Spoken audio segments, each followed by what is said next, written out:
Hello friends, welcome to গল্পের রামধনু। আমি সন্দীপা। চলে এসেছি গল্পের দ্বিতীয় পর্ব নিয়ে।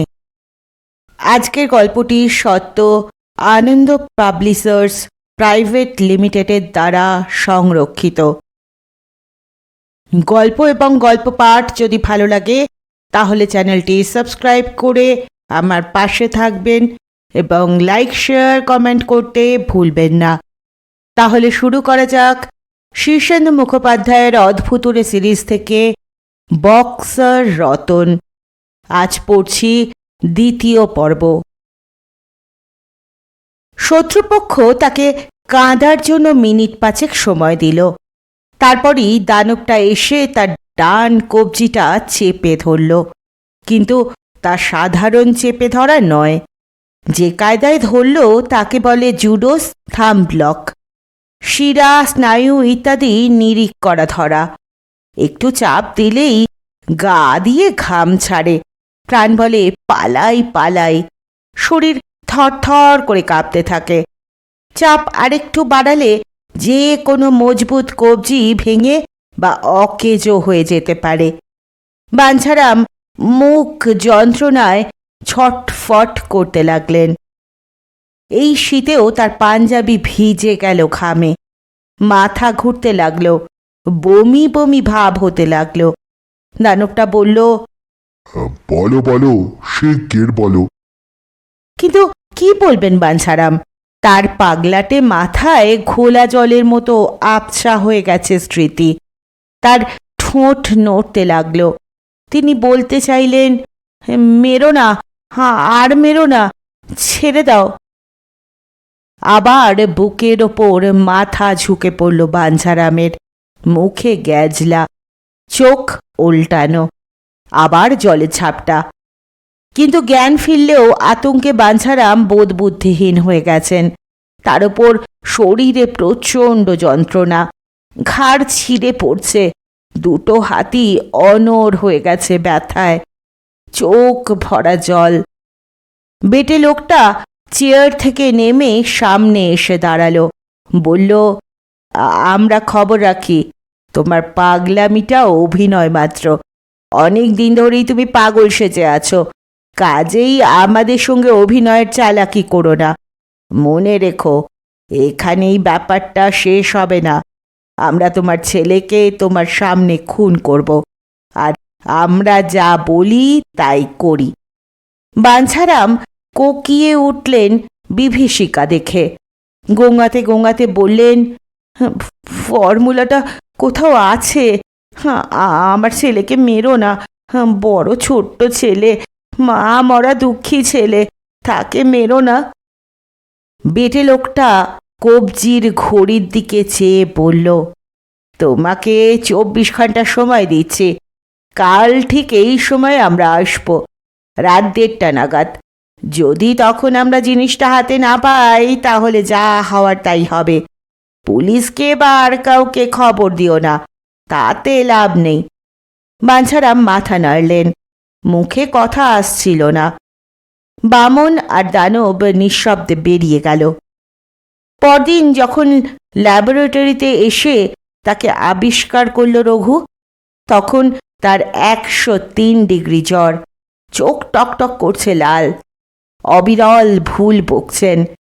রতনকে ওরা মেরে ফেলবে, ফর্মুলাটা কোথায়? ফর্মুলাটা?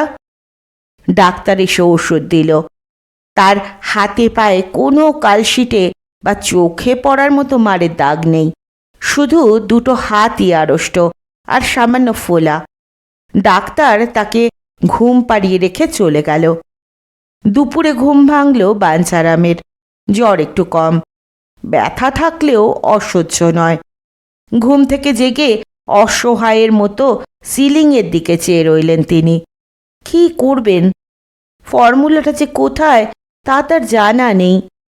বাঞ্ছারাম কষ্টে সৃষ্টে উঠলেন। তারপর ল্যাবরেটরিতে এসে চুপ করে বসে রইলেন। খুব মন দিয়ে ভাববার চেষ্টা করলেন, বহুদিন আগেকার ঘটনা।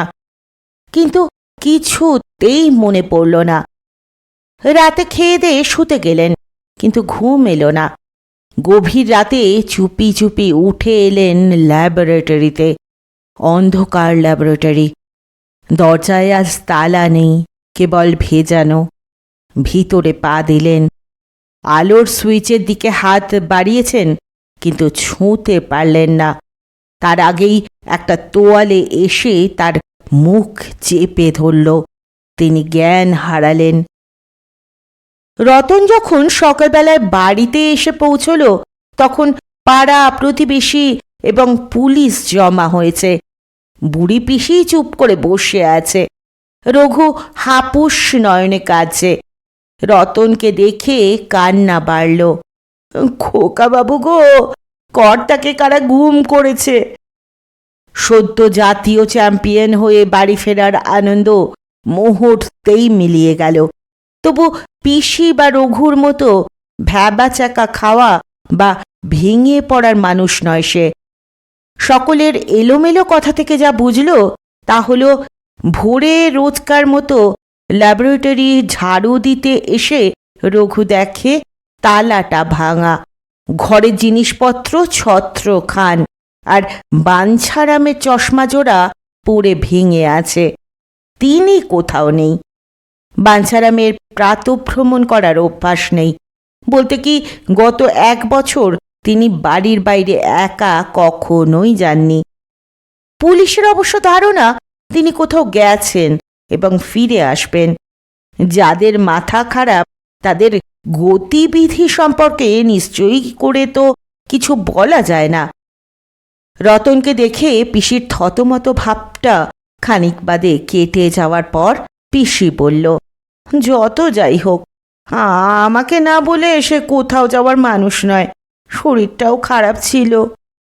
রতনের মা নেই। বাবাকে সে গভীরভাবে ভালোবাসে। এই খবরে সে গুম হয়ে গেল।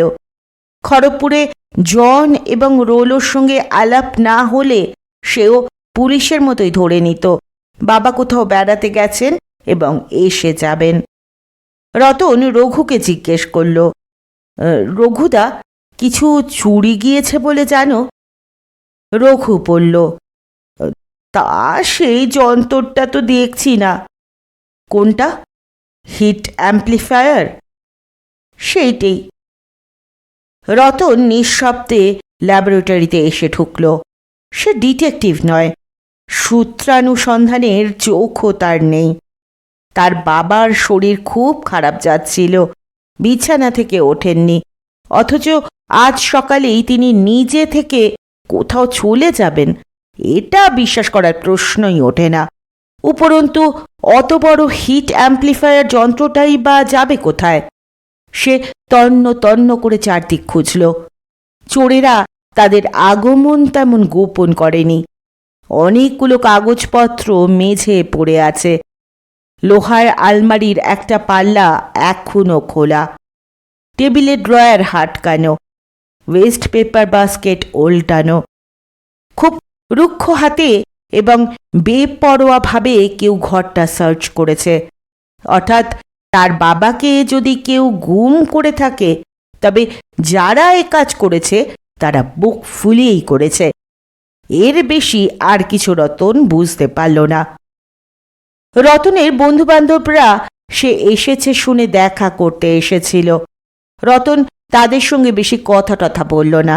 তার ভিতরটা জ্বলে যাচ্ছে রাগে আর অসহায়তায়, কিন্তু গায়ের জোরে এই রহস্যের কিনারা হওয়ার নয়।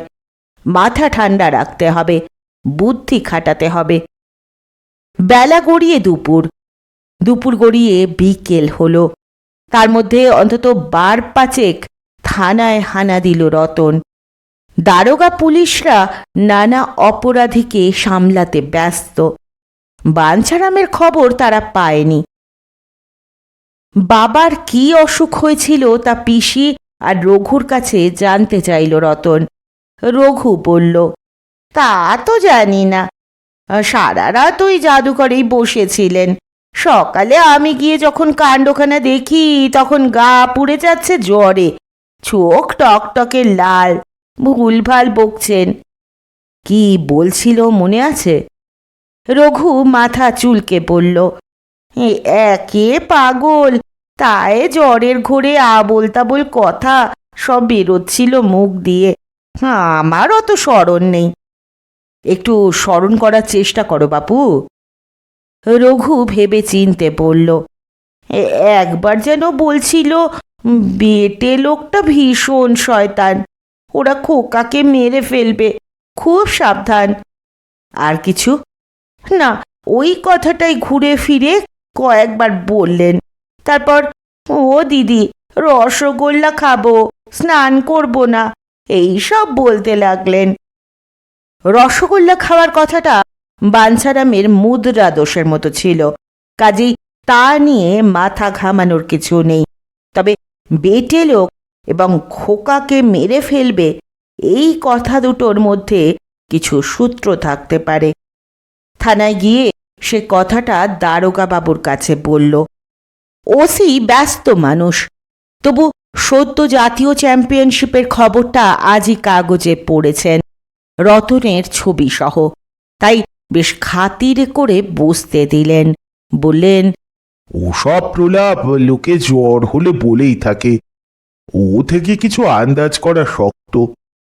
রতন গম্ভীর গলায় বলল, তবু আপনি খোঁজ নিয়ে দেখুন কোনো বেটে লোককে এই অঞ্চলে দেখা গেছে কিনা। ওসি হেসে বললেন, বেটে বা লম্বা লোকের অভাব কি, তবু আপনি যখন বলছেন দেখব খুঁজে। এরপর রতন তার বাবার নিরুদ্দেশ হওয়ার খবরটা টেলিফোনে খবরের কাগজের অফিসগুলোতেও জানিয়ে দিল। বাঞ্ছারাম একসময় নাম করা বৈজ্ঞানিক ছিলেন, খবরটা ওরা ছাপতেও পারে। রতন এখন বুঝতে পারছে জন খুব মিছে কথা বলেনি। তার বাবার আবিষ্কারটা হয়তো তেমন এলেবেলে ব্যাপার ছিল না, এবং হয়তো সেই কাজে তিনি সাফল্যের খুব কাছাকাছি পৌঁছে গিয়েছিলেন, হয়তো সফল হয়েও ছিলেন। জন লোকটাকেও তার খুব বিশ্বাস হয় না। তাকে আমেরিকায় নিয়ে যেতে চায় জন, সঙ্গে বাবাকেও। এই প্রস্তাবটা সন্দেহজনক। বক্সার হিসেবে রতন যত ভালোই হোক, আমেরিকার পেশাদার মুষ্টিযুদ্ধের জগতে সে অ্যাক্টিভ নস্যি। সেখানকার বক্সাররা ক্ষুরোধার দক্ষ, বক্সিংয়ের অনেক মুষ্টিযোগ তারা জানে। রতনকে দিয়ে তাই জন সেখানে ব্যবসা সহজে জমাতে পারবে না। কিন্তু সেক্ষেত্রে যদি রতনের বাবা বাঞ্ছারামকে সে হাতের মুঠোয় পায়, তাহলে তার লাভ অনেক বেশি। জগতের লোভ লালসা নিষ্ঠুরতার হাত থেকে নিজের অসহায় বাবাকে বাঁচানোর কোনো উপায় খুঁজে পাচ্ছিল না রতন। রাতে সে ভালো করে খেলো না, ঘুমোতে পারল না। মাঝরাতে উঠে তার বাবা মাঝে মাঝে ল্যাবরেটরিতে গিয়ে বসতেন, এটা তার নেশার মতো ছিল।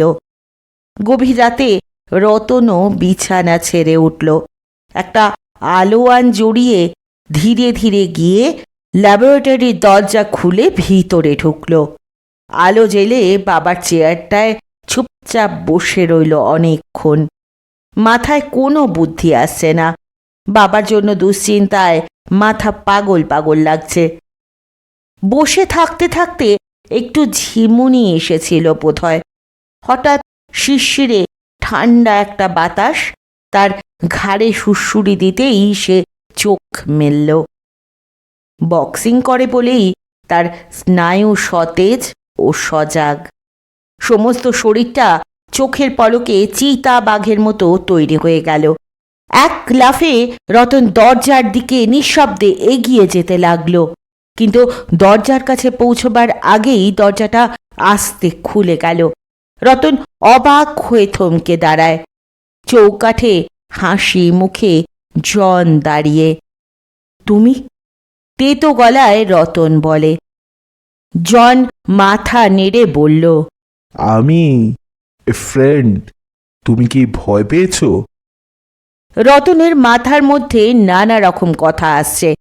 জন যে সাদাসিধে লোক নয় তা সে খড়গপুরেই টের পেয়েছিল। এখানে তার মাঝরাতে হঠাৎ আগমনও নিশ্চয়ই সাধু উদ্দেশ্যে নয়। রতন চাপা স্বরে বলল, কেন এসেছ, কি চাও? জন হাসি মুখেই বলে, উত্তেজিত হইও না। সত্যি বটে যে আমি অনেকটা চোরের মতোই এসেছি। তুমি যে এখানে থাকবে তা আমার জানা ছিল না। রতন রাগে ফুঁসছে, ঘন ঘন শ্বাস ছাড়ছে। কে বা কারা তার বাবাকে নিয়ে গেছে তা সে জানে না, কিন্তু ঘটনায় জনের হাত থাকতেই পারে। জন ছাড়া তার বাবার ব্যাপারে কাউকে সে আগ্রহী হতে দেখেনি। দাঁতে দাঁত পিষে সে বলল, আমার বাবাকে কারা চুরি করে নিয়ে গেছে তা তুমি জানো? জন সত্যিকারের অবাক হয়। তার সাদা মুখ আরও সাদা হয়ে যায় হঠাৎ। অপলক চোখে সে কিছুক্ষণ রতনের দিকে চেয়ে থেকে বলে, তোমার বাবাকে চুরি করেছে? কি আশ্চর্য ব্যাপার!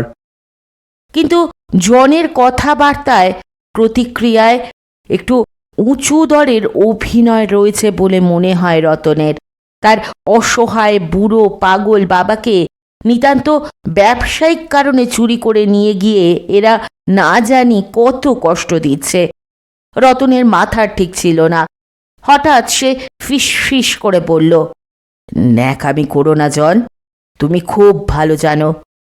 জন একটা হাত বাড়িয়ে রতনের কাঁধ ধরে বলল, তুমি আমাকে বিশ্বাস করো না জানি, কিন্তু আমার উদ্দেশ্য খারাপ কিছু নয়। খারাপ নয়? তবে এত রাতে চুরি করে আমার বাবার ল্যাবরেটরিতে ঢোকার মানে কি? জন এই কথার জবাব দিতে পারল না, শুধু মাথা নেড়ে বলল, আমি দুঃখিত। তোমরা ভারতীয়রা বড্ড বেশি আবেগপ্রবণ। যুক্তি দিয়ে বিচার করলে বুঝতে পারতে আমি চোর নই। আলবাত চোর। বাবার গবেষণা হাত করার জন্য আমার বাবাকে তুমি চুরি করেছ। জন একটা ধমক দিল। Shut up Ratan. এইটুকু প্ররোচনারই প্রয়োজন ছিল। শুকনো বারুদে আগুন লাগলে যেমন হয়, তেমনই একটা ড্রাগ জ্বলে উঠল রতনের ভিতরে। গায়ের আলোয়ানটা এক ঝটকায় ফেলে দিয়ে সে বাঁ হাতে বিষাক্ত একটা ঘুষি মারল জনের মুখে। সেই ঘুষি সহ্য করার মতো বেশি মানুষ নেই। জন উফ শব্দ করে ছিটকে পড়ল দরজার পাল্লায়, তারপর গড়িয়ে পড়ল মেঝে। আর ঠিক সেই মুহূর্তে বাইরের অন্ধকার বারান্দা থেকে দরজা চৌকাঠে উদয় হলো রোলো। এক পলক সে জনের নিথর শরীরটার দিকে চেয়ে রইল, তারপর মুখ তুলে তাকালো রতনের দিকে। দুটো চোখ ধকধক করছে হিংস্রতায়। কিন্তু রোলো তাড়াহুড়ো করল না, ধীর পায়ে জনকে ডিঙিয়ে ঘরে ঢুকল, তারপর নিঃশব্দে দরজাটা বন্ধ করে দিল। ঘুরে রতনের মুখোমুখি হলো সে। মুখে কথা নেই, কিন্তু তার দুই মুষ্টিবদ্ধ হাত দেখেই বোঝা যায় সে কি চাইছে। রতনও তাই চায়। বাবার জন্য তার দুঃখ এবং আক্রোশ তাকে পাগল করে তুলেছে। সে চায় প্রতিশোধ। হিংস্র চোখে সেও রোলোর চোখে চাইল। মুখোমুখি রক্ত লোলুপ দুই বাঘ। একটা কি দুটো সেকেন্ড পরস্পরের দিকে চেয়ে রইল তারা। তারপরই পিছল সাপের মতো রোলো এগিয়ে আসে। দুর্বোধ একটা শব্দ করে মুখে। তার বাঁ হাত এত দ্রুত গতিতে এগিয়ে আসে যে রতন হাতটা ভালো করে দেখতেই পায় না। সুব্বাও এত দ্রুত ঘুষি মারতে পারে না নিশ্চয়ই, কিন্তু রতনের রিফ্লেক্স খুব ভালো কাজ করছে আজ। সে চকিতে তার মাথা সরিয়ে নেয়, একদম সরে যায় ডাইনে, তারপর একটা ক্রস চালায় রোলোর কানের পাশে। আশ্চর্য, রোলো রতনের দিকেই চোখ রেখেছিল। ইচ্ছে করলে ঘুষিটা এড়াতেও পারত, কিন্তু সে চেষ্টা করল না। কিন্তু রতন টের পেল তার ঘুষিটা যেন একটা শক্ত পাথরের দেওয়ালে গিয়ে লাগল। কবজি চিনচিন করে উঠল ব্যথায়। যে ঘুষিতে ভারতের যে কোনো প্রথম শ্রেণীর মুষ্টিযোদ্ধার পড়ে যাওয়া উচিত, তা অনায়াসে হজম করে রোলো ফিরে দাঁড়ালো। রতন দেখল রোলোর গার্ড নেই। এই সুযোগ। সে চকিত পায়ে নিজেকে গুছিয়ে অ্যাটাকিং পজিশনে সরে এসে ডান পা বাড়িয়ে দুর্দান্ত একটা সোজা ঘুষি চালালো রোলোর মাথায়। রতনের কোনোই শরীরে লাগানো ছিল ঘুষি মারবার সময়। শরীরের ওজনটাকে সে ঘুষিতে সঞ্চার করতে পেরেছে। লাগলে বোমার মতো কাজ হতো, কিন্তু তাকে অবাক করে দিয়ে রোলো শিল মাছের মতো একটা গোঁত খেয়ে নিচু হয়ে ঘুষিটা ভাসিয়ে দিল মাথার ওপর। আর সেই নিচু কুজো অবস্থা থেকেই ছোট্ট একটা জ্যাপ করল রতনের পাঁজরে। কোকিয়ে উঠল রতন। একটা জ্যাব যে কি সাংঘাতিক জোরালো হতে পারে তা তার এতকাল ধারণা ছিল না। পাঁজরে লাগার সঙ্গে সঙ্গে তার দম বন্ধ হয়ে আসছিল। তবু রতন তো বক্সার, বহু মার খেয়েছে। এক লাফে অনেকটা পিছিয়ে গেল সে। পায়ের কাজে রোলোর বাড়ানো ঘুষিগুলোর কয়েকটা এড়িয়েও গেল, কিন্তু সে বুঝতে পারছিল রোলো তার চেয়ে বা সুব্বার চেয়ে বা ভারতের সেরা যে কোনো বক্সারের চেয়েও অনেক বেশি দক্ষ মুষ্টিযোদ্ধা। মাত্র কয়েক সেকেন্ড রতন নিজেকে বাঁচাতে পারল। তারপরই নানা দিক থেকে বিষাক্ত সাপের ছোবলের মতো রোলোর ঘুষি এসে পড়তে লাগলো। রতনের কপাল ফেটে রক্ত পড়ছে, ঠোঁটে ঢুকে গেছে দাঁত, শ্বাসকষ্ট হচ্ছে, কিন্তু তবু সেও বারবার তার প্রতিপক্ষের মুখে মাথায় তার ঘুষি জমিয়ে দিচ্ছে। কিন্তু রোলোর রাক্ষসে ঘুষির তুলনায় তার ঘুষি নিতান্তই দুর্বল। শুধু রোলোর বা ভ্রুর ওপর একটা জায়গা একটু কেটে সামান্য রক্তপাত হচ্ছে, সেও হচ্ছে হাতে গ্লাভস না থাকার দরুন। তাছাড়া রোলোর আর কিছুই হয়নি। রতন ক্রমে ক্রমে পিছু হটছে, সরে যাচ্ছে ঘরের কোণের দিকে। আসলে সরছে না, রোলোই তাকে কূটকৌশলে ঠেলে নিয়ে যাচ্ছে এমন একটা জায়গায় যেখান থেকে রতন পালাতে পারবে না। উপর্যুপরি ঘুষি এসে পড়ছে তার মাথায় মুখে চোয়ালে। একবার সে কোনোই বা বগলে চেপে ধরছে বটে রোলোর হাত, কিন্তু পর মুহূর্তেই রোলো ছাড়িয়ে নিচ্ছে নিজেকে। সবচেয়ে সাংঘাতিক হলো রোলোর ডাবল অ্যাকশন পাঞ্চ, একই সঙ্গে ঘুষি এবং কবজির মার। শেষ পর্যন্ত লড়াই কোথায় গড়াতো কে জানে। হঠাৎ একটা তীক্ষ্ণ স্বর ডাকল, রোলো স্টপ। রোলো থামল, ক্রূর চোখে রতনের দিকে একবার চেয়ে আস্তে আস্তে পিছিয়ে গেল। দরজায় পিঠ দিয়ে দাঁড়িয়ে পকেট থেকে রুমাল বের করে বা ভ্রুর ওপরে কাটা জায়গাটায় চেপে ধরল। রতন হাঁফাচ্ছিল। জীবনে কখনো সে কারো কাছে এক নাগারে এত মার খায়নি। এরকম শক্ত প্রতিপক্ষের সঙ্গে অবশ্য পাল্লাও দিতে হয়নি তাকে, কিন্তু সে আজ বুঝতে পারল বক্সিংয়ের এখনো অনেক কিছুই তার অজানা। জন উঠে দাঁড়িয়েছে, ডান চোয়ালটা এখনো লাল।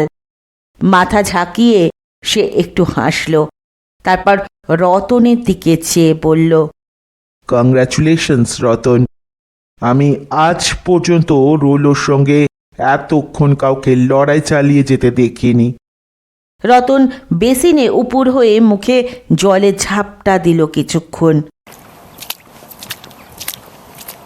দম ফিরে পেয়ে এসে বলল, রোলো খুব ভালো বক্সার, কিন্তু তাতে প্রমাণ হয় না যে তোমরা ভালো লোক। জন একটা টেবিলের ওপর উঠে বসে বলল, আমরা তা প্রমাণ করতে ব্যস্ত নই, কারণ হয়তো আমরা তেমন ভালো লোক নইও, আইনের চোখে অন্তত নয়। তবে আমাদের উদ্দেশ্য খারাপ নাও হতে পারে। কি করে বুঝবো? রতন ফুঁসে উঠে বলে। জন হাত তুলে তাকে শান্ত হওয়ার ইঙ্গিত করে মৃদু স্বরে বলে, তোমার বাবাকে আমরা চুরি করিনি, এটা বিশ্বাস করো। তাকে চুরি করে আমাদের লাভ হতো না। ডাকাত আর বিপ্লবীদের মধ্যে একটু তফাৎ আছে। কারা ডাকাত? রতন জিজ্ঞেস করে। যারা তোমার বাবাকে চুরি করেছে। কিন্তু তার আগে ঘটনাটা আমাকে বলো। আমাকে বুঝতে দাও কি হয়েছে। শুধু গায়ের জোরে সব সমস্যার সমাধান করতে যেও না। লজ্জিত হয়ে রতন একটু হাসল।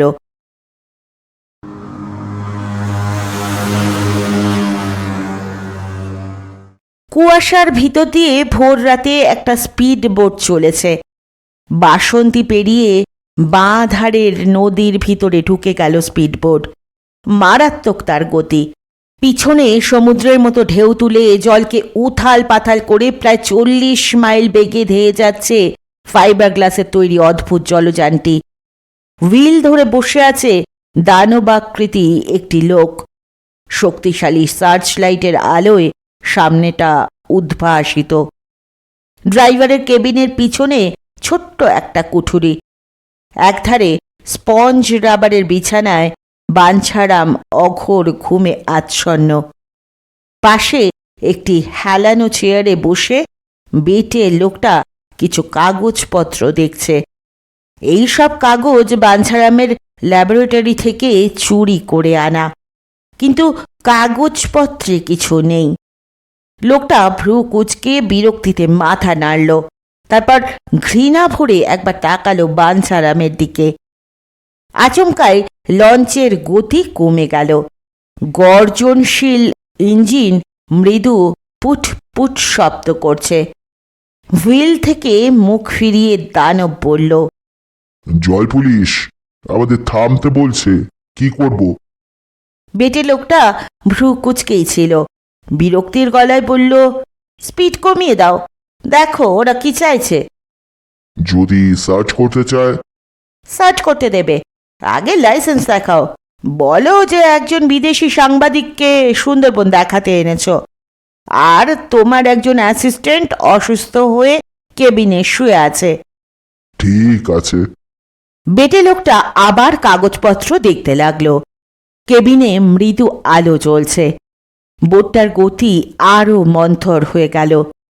দানবটা তার ডান পাশের জানলা খুলে জল পুলিশের সঙ্গে কথাবার্তা বলছে। হিন্দি ভাষা সাহেব বোঝে না, তাই গা করল না। জীবনে এর চেয়ে অনেক বড় বড় বিপদের কাজ সে করেছে। বিপদের মধ্যেই তার বাস। পুলিশ অবশ্য বোটে উঠল না। ফাইবার গ্লাসের জলযন্ত্রটি আবার রুদ্ধশ্বাসে ছুটতে লাগল। চারধারে নিবিড় জঙ্গল। ঘন কুয়াশার ভিতর দিয়ে ভোর ভোর ভুতুরে আলোয় এক অপার্থিব দৃশ্য বলে মনে হয়। ক্রমে নদী চওড়া হতে লাগল।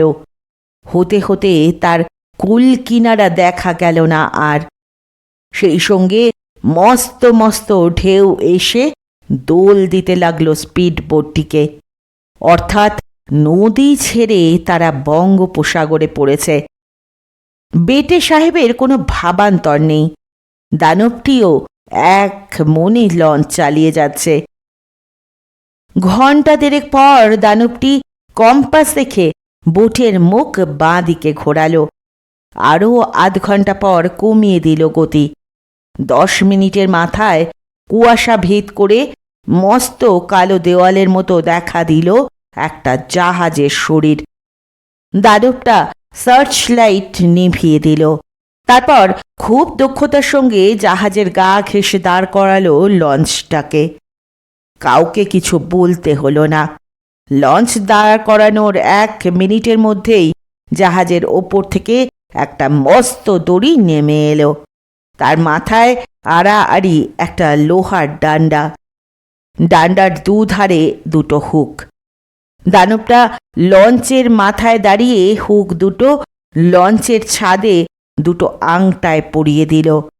তারপর মসৃণ গতিতে দড়িটা লঞ্চটাকে আরোহী সমেত টেনে তুলে নিল ওপরে। ডেকের ওপর বেশ কয়েকজন লোক। তাদের চেহারা খুবই স্বাস্থ্যবান, কালো ওভারঅল পরা। কারো মুখে কথা নেই। দুজন লোক একটা স্ট্রেচারে বাঞ্ছারামের অবচেতন দেহ বহন করে নিয়ে জাহাজের সিঁড়ি বেয়ে খোলের মধ্যে নেমে গেল। আপাত দৃষ্টিতে জাহাজটা মালবাহী, তবে খোলের মধ্যে একটু জটিল গলি খুঁজে পেরিয়ে গেলে চমৎকার কয়েকটি কেবিন আছে। আছে একটি মাঝারি ল্যাবরেটরিও। বাঞ্ছারামের দেহটি একটি বিশেষ কেবিনে রাখা হলো। গম্ভীর মুখে ডাক্তার গোছের একজন লোক এসে বাঞ্ছারামের নাড়ি আর বুক পরীক্ষা করে রক্তচাপ মাপে। সহকারীদের কয়েকটা নির্দেশ দেয়। বাঞ্ছারামের নাকে অক্সিজেনের নল ঢোকানো হয়। গোটা 2 ইঞ্জেকশন দেওয়া হয় পরপর। ডাক্তার তার কাজ শেষ করে বেটে লোকটার দিকে চেয়ে ইংরেজিতে বলে, কিছুক্ষণের মধ্যেই ঠিক হয়ে যাবে। বেটে লোকটা ঠান্ডা গম্ভীর গলায় বলে, কি ঠিক হবে? জ্ঞান ফিরে আসবে? সে তো বাচ্চা ছেলেও বলতে পারে। ওর স্মৃতিশক্তি ফিরিয়ে আনার জন্য কি করতে পারো? ডাক্তার মাথা নেড়ে বলে, এখন কিছুই করা যাবে না, ওর বিশ্রাম দরকার। কতক্ষণ? অন্তত 10-12 ঘন্টা। তারপর কি করবে? তারপর একটা ট্রুথ ইঞ্জেকশন দেব। সেই ইঞ্জেকশনের পর 8 ঘন্টার মধ্যেই তুমি ওর কাছ থেকে সত্যি কথাটা জেনে নিতে পারবে। ওর একটু মাথা খারাপ আছে, স্মৃতিশক্তিও বোধহয় ঠিক নেই। এই অবস্থায় ট্রুথ ইঞ্জেকশনে কি কোনো কাজ হবে? দেখা যাক। ইলেকট্রিক শক দিলে কেমন হয়? ডাক্তার একটু হাসে, মাথা নেড়ে বলে, তুমি বড় বেশি তাড়াহুড়ো করছো। যদি ভালো ফল চাও তবে তাড়াহুড়ো করে লাভ নেই। লোকটার বয়স হয়েছে, বেশি ধকল সহ্য করতে পারবে না, মরে যেতে পারে।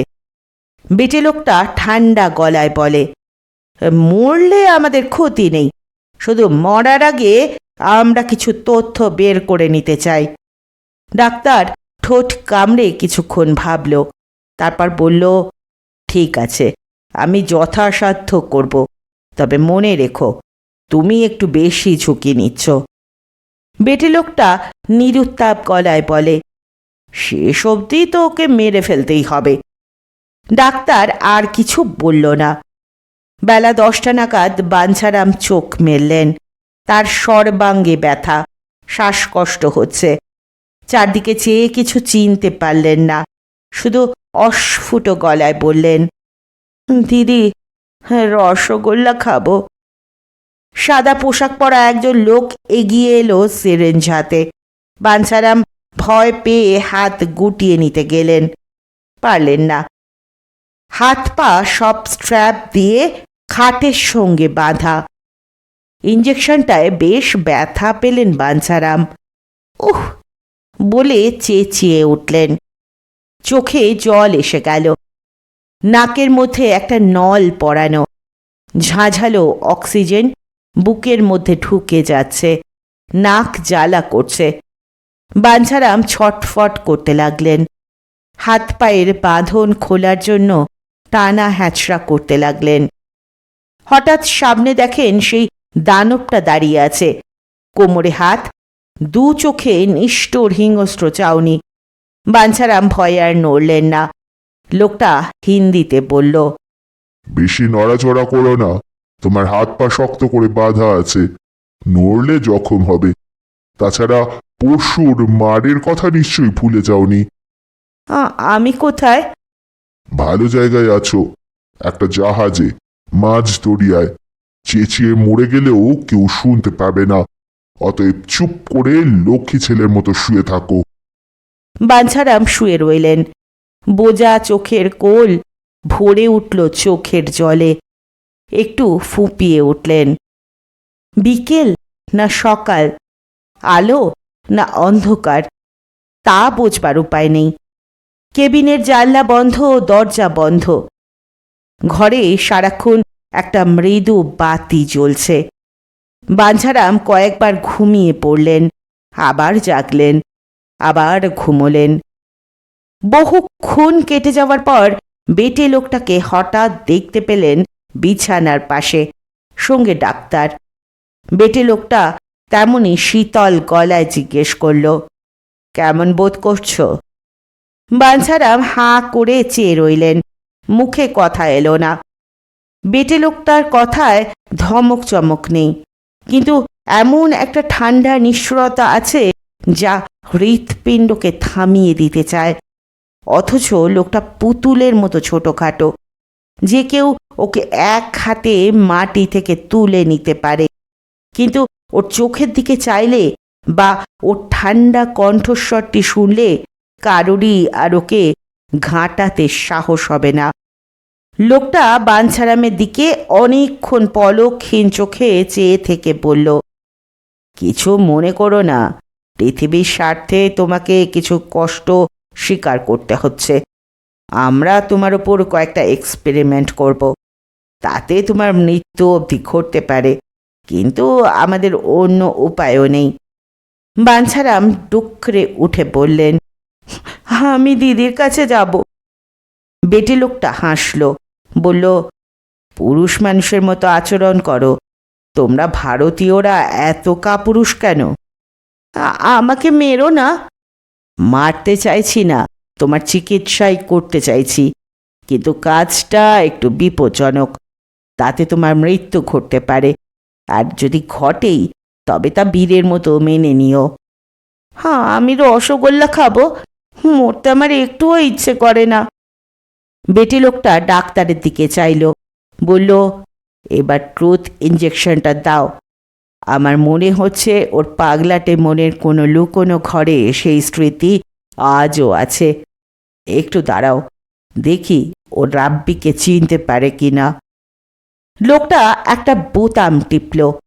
একটা লোক হাজির হতে তাকে মৃদু স্বরে কি নির্দেশ দিল। একটু বাদেই চারজন লোক একজন বুড়ো মানুষকে টেনে নিয়ে এলো ঘরে।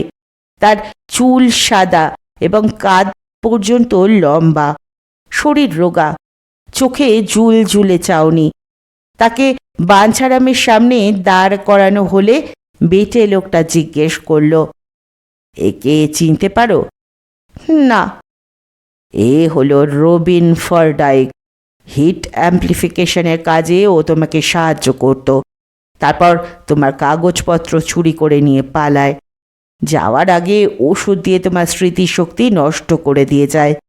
ওর ইচ্ছে ছিল হিট অ্যাম্প্লিফায়ার তৈরি করে দুনিয়া জুড়ে ব্যবসা করবে। আমরা ওকে লক্ষ লক্ষ ডলার দিয়েছিলাম এই আশায় যে ও তাপ পরিবর্ধক তৈরি করে আমাদের এজেন্সি দেবে। আমাদের মতো আরও কয়েক হাজার লোককে ঠকিয়ে ও এখন বহু টাকার মালিক। কিন্তু ও জানতো না পৃথিবীর সব জায়গায় আমাদের হাত গিয়ে পৌঁছয়। কি চিনতে পারছো? বাঞ্ছারাম চেয়ে থাকেন। স্মৃতি টলমল করে, কুয়াশা যেন একটু কেটে যায়। রবিন ফরডাইক, এ যেন পূর্বজন্মে শোনা একটা নাম। ফিস ফিস করে বাঞ্ছারাম বললেন, রবিন? রবিন? এত বুড়ো হয়ে গেছো? রবিন কিছু বলল না, বলার মতো অবস্থাও নয়। বেটে লোকটা তার হয়ে জবাব দিল, না, বুড়ো হয়নি, তবে ওকে আমরা পাকিয়ে বুড়ো করেছি।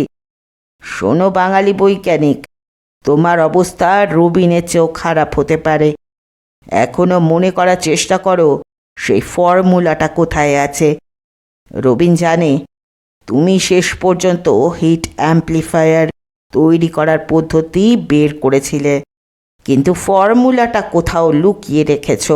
আমরা জানতে চাই কোথায়। বাঞ্ছারাম নিজেও তা ভুলে গেছেন।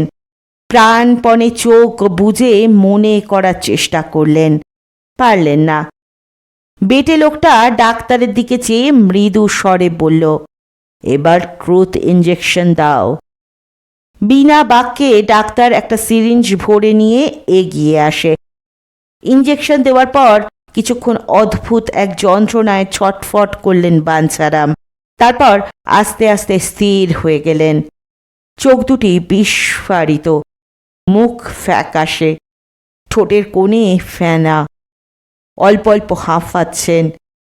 মিনিট 10 পরে বেটে লোকটা জিজ্ঞেস করল, বলো ভারতীয় বৈজ্ঞানিক, তুমি কি সত্যি পাগল?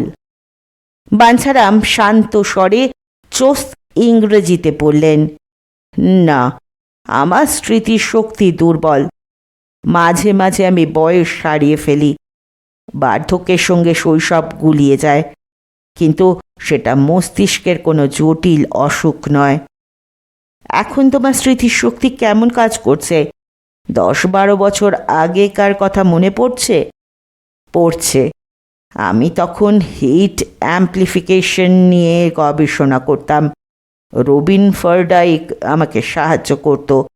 অবশেষে একদিন আমি সাফল্যের খুব কাছাকাছি পৌঁছে গেলাম। আমি জানতাম আমার আবিষ্কার অত্যন্ত মূল্যবান। এও জানতাম আমার সহকারী রাব্বি না রবিন যথেষ্ট বুদ্ধিমান বটে, কিন্তু তেমন বিশ্বাসযোগ্য নয়। শেষ দিকে আমি তাই দুরকম লগবুক লিখতে লাগলাম। আমার আসল গবেষণার রিপোর্ট আমি মাইক্রোফিল্মে তুলে কাগজপত্র নষ্ট করে ফেলতাম। ল্যাবরেটরিতে রাখতাম একটা ভুয়ো রিপোর্ট। কিন্তু বুদ্ধিমান রবিন তবু টের পেয়েছিল যে আমি সাফল্যের দরজায় পৌঁছেছি। তাই সে একদিন আমার গবেষণাগারে কুজোর জলে ওষুধ মেশায়। সেটা খেয়ে আমি অজ্ঞান হয়ে যাই। আমার স্মৃতিশক্তি ও স্বাভাবিক চিন্তার ক্ষমতার লোপ পেয়ে যায়। বেটে লোকটা অধৈর্য হয়ে বলে, সে কথা থাক, এখন বলো সেই মাইক্রোফিল্মটি কোথায় আছে? ফিল্ম আছে প্লাস্টিকের মোড়কে।